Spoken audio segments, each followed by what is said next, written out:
Hi, everybody. Ken Krogh here, president and founder of InsideSales.com. We are so excited to have Jamie Shanks with us today. He's a guru in the world of social media.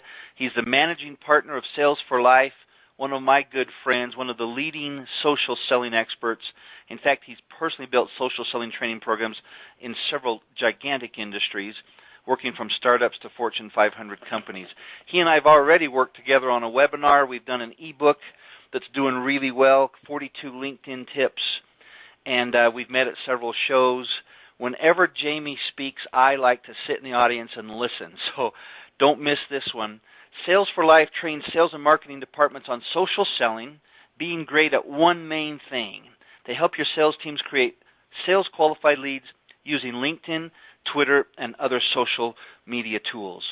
And I'm so excited today because Jamie is going to do some of the same thing I do.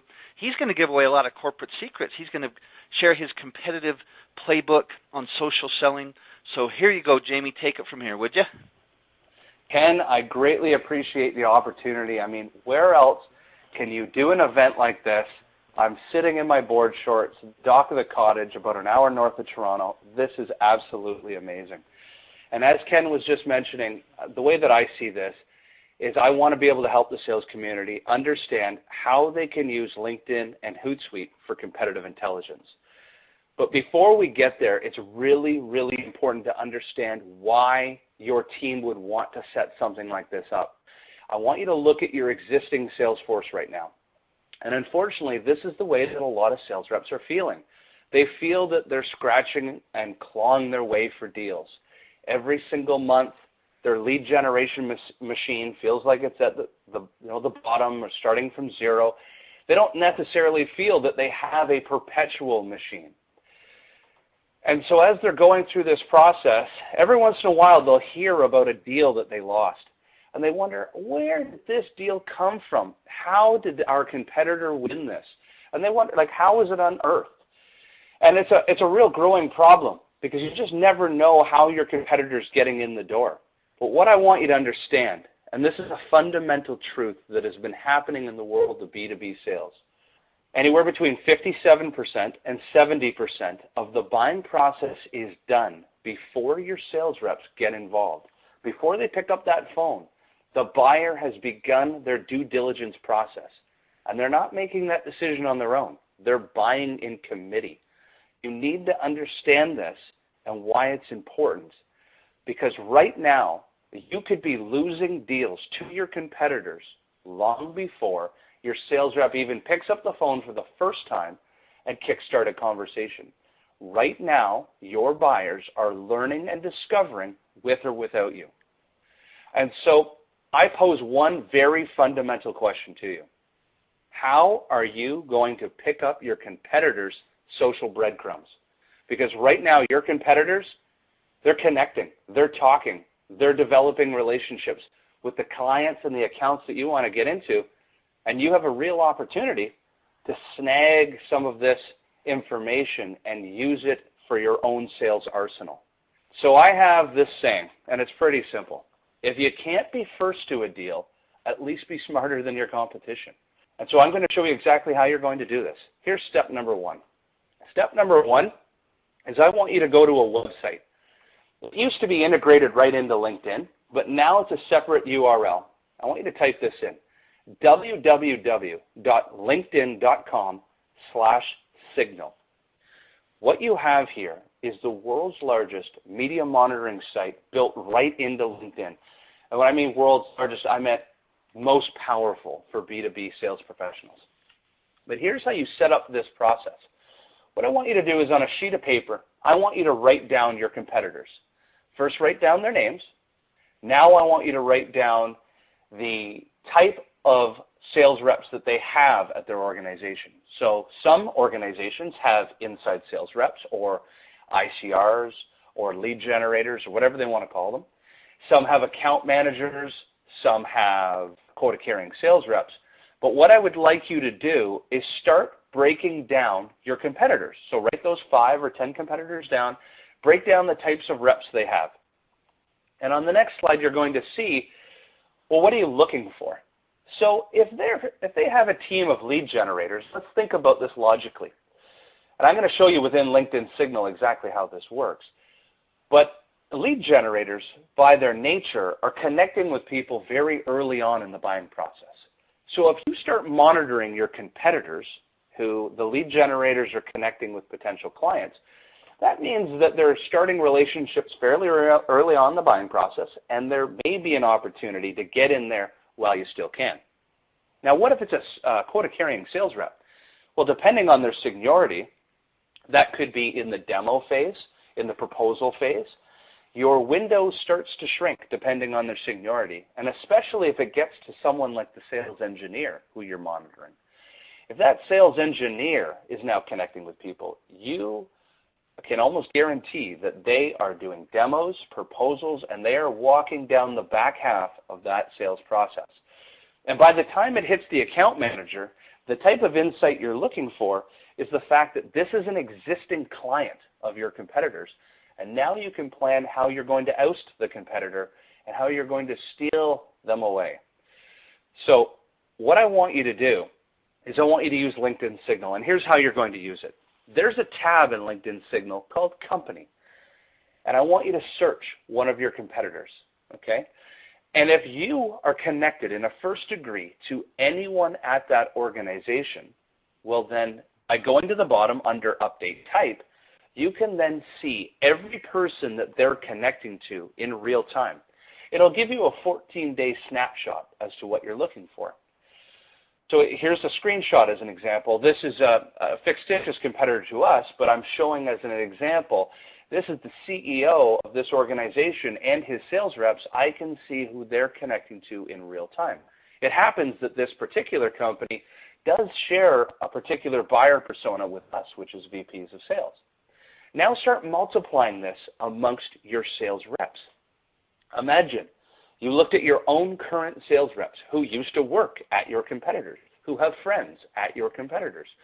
They are all interconnected, and many industries, as you know, are somewhat incestuous. So now look at your sales reps and wonder how many of them are connected to sales reps at your competitors. Typically it's 3, 4, 5 people.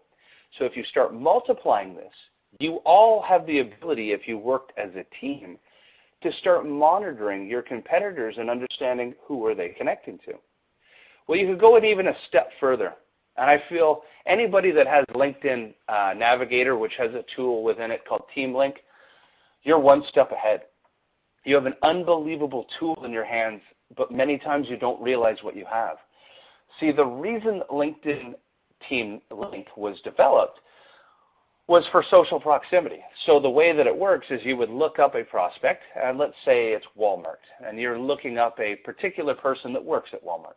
What LinkedIn Team Link will do for you is it will indicate who in your organization is best connected to somebody at Walmart and or that particular person. It starts to map out for you. If you had a lead from Walmart, who would you recommend you give that lead to? That's social proximity. I want you to reverse engineer that now and think about it from a competitive intelligence standpoint.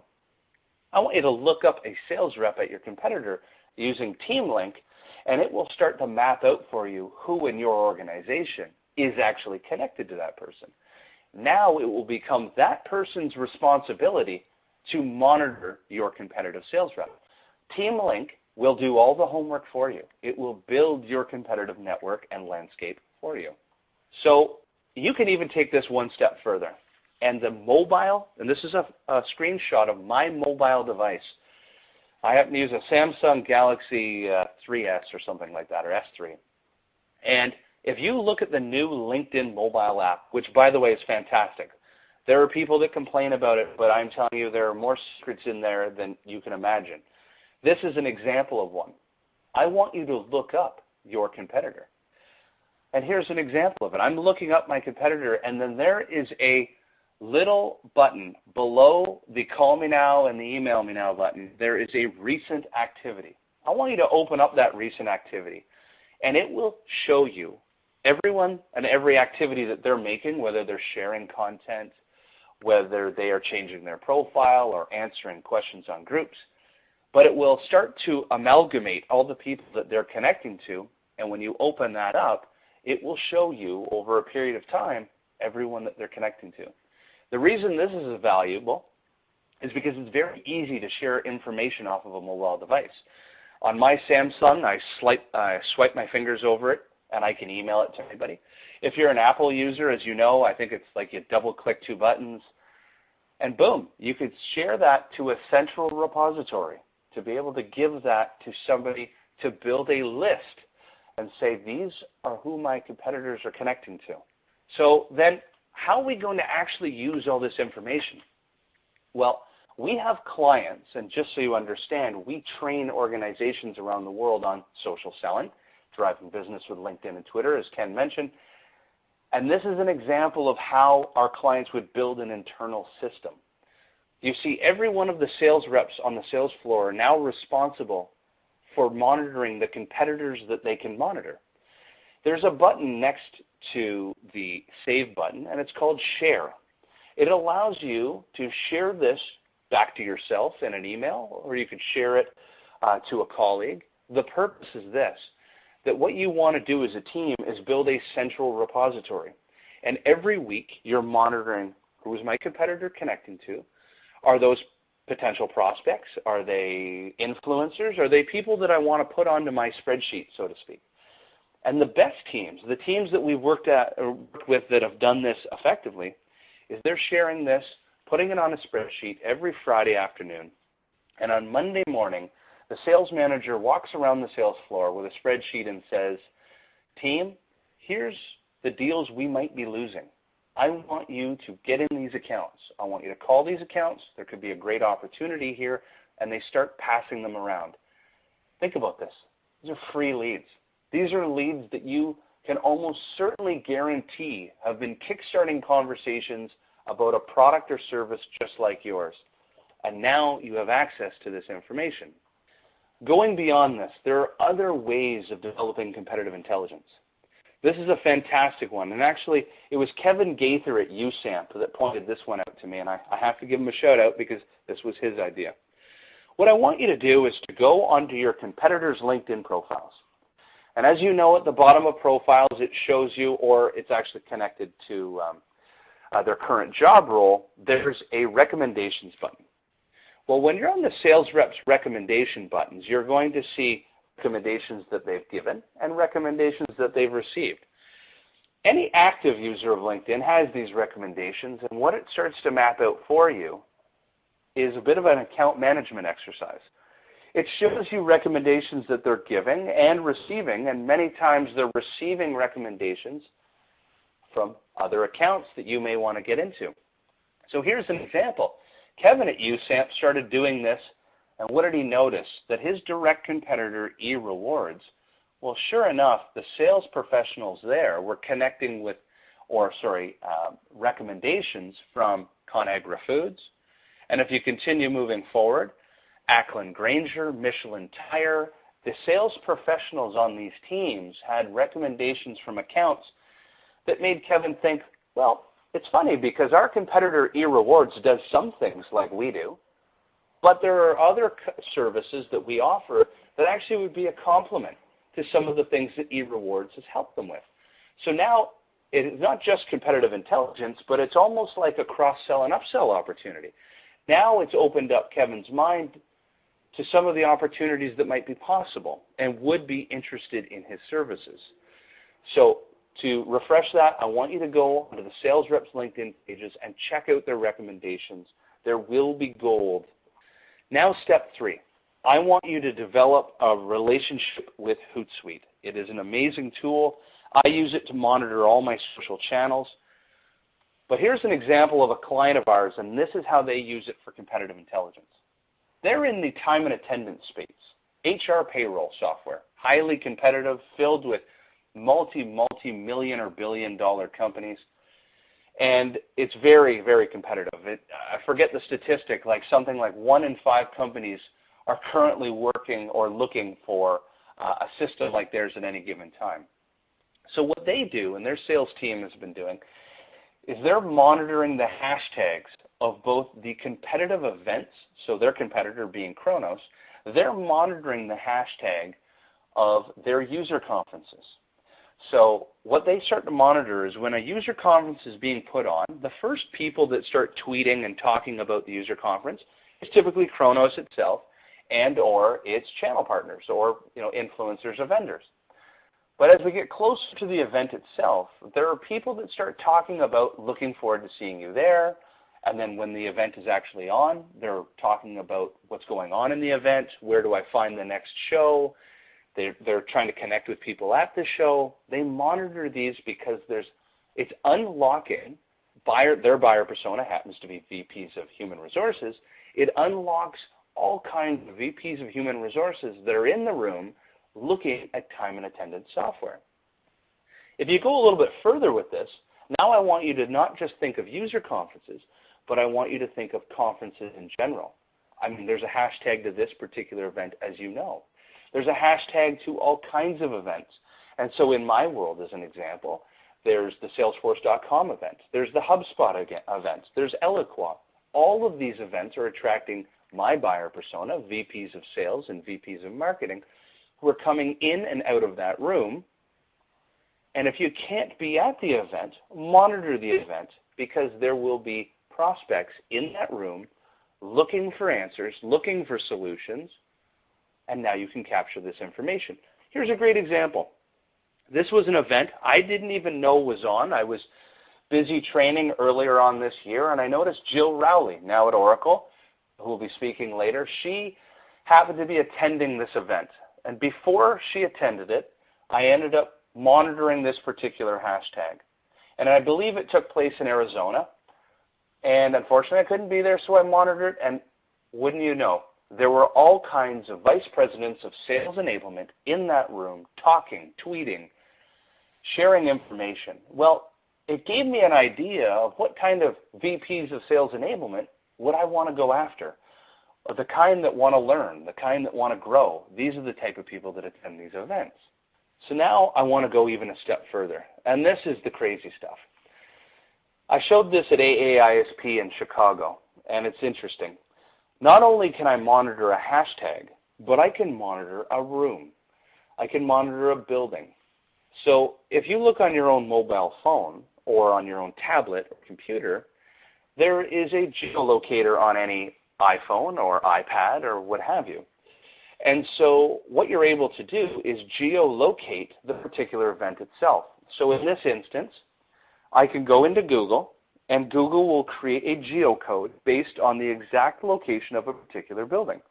In this example that I'm going to show you, I'm going to geolocate the hotel in Chicago called the Palmer House, where the AAISP event took place.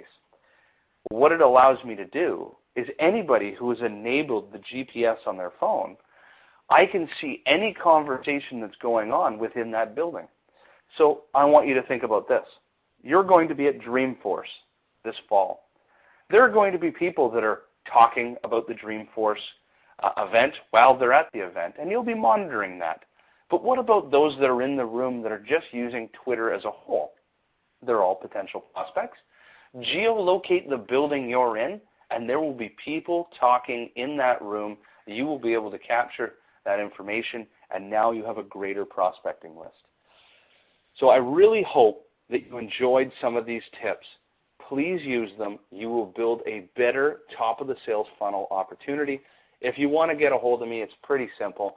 I'm on LinkedIn. Here's my LinkedIn information. I'm also an avid user of TimeTrade. When you're on LinkedIn itself, you'll notice my TimeTrade account. But anytime you have any questions about social selling, I'm here to help.